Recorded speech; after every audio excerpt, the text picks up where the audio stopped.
السلام علیکم ورحمت الله. څوک چې هم راځي نو تاسو کې چې موږ د ماشوم له فینرګان ورکو د جړه د پاره دا خده او کنه.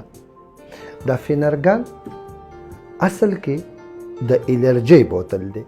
کوم ماشومان یا کوم خلکو ته چې بار بار پرنجي راځي، ټوخی راځي، زکام وته کیږي نو په هغه کې استعماليږي، یا چې چاته زړه ایشيږي الټه کې په هغه کې استعماليږي، او یا چې کم خلک په ګاډي کې ځي او هغه ته د ګاډي د وجې الټه راځي، موشن سیکنس وته وي، نو په هغه حالاتو کې دا بهترین کار کوي.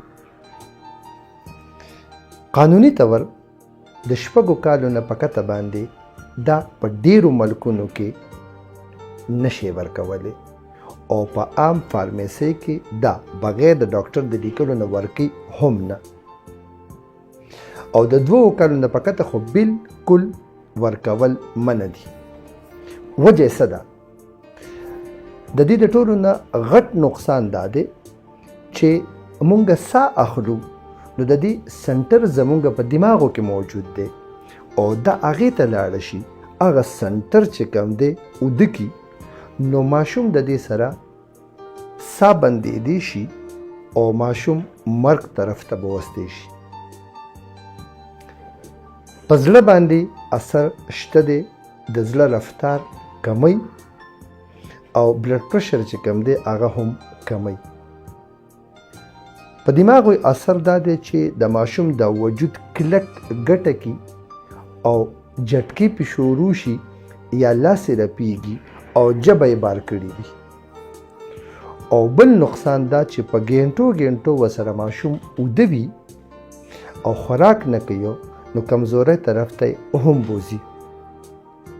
اوس تاسو به وایئ چې مونږ خو د ډېرې مودې نه ماشوم له استعمالو سچل نه دی کړی، نو که چاته سچل نه دی کړی نو دا خو د دغه ماشوم قسمت ښه دی چې نه کوي وته.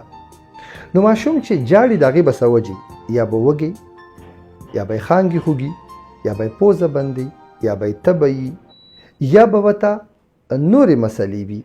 نو د هغې مسلو حل لا وباسئ، نو بې ضرورته نشه ورکول د ماشوم دپاره ښه نه ده، او فینرګان به د 2 کالو نه په کته باندې ماشوم له بالکل نه ورکوئ. نقصانات یې ډېر دي، او که په خپله خوښه یې څوک ورکوي او څه ورته نه وایي ستاسو مرضي ده. السلام علیکم.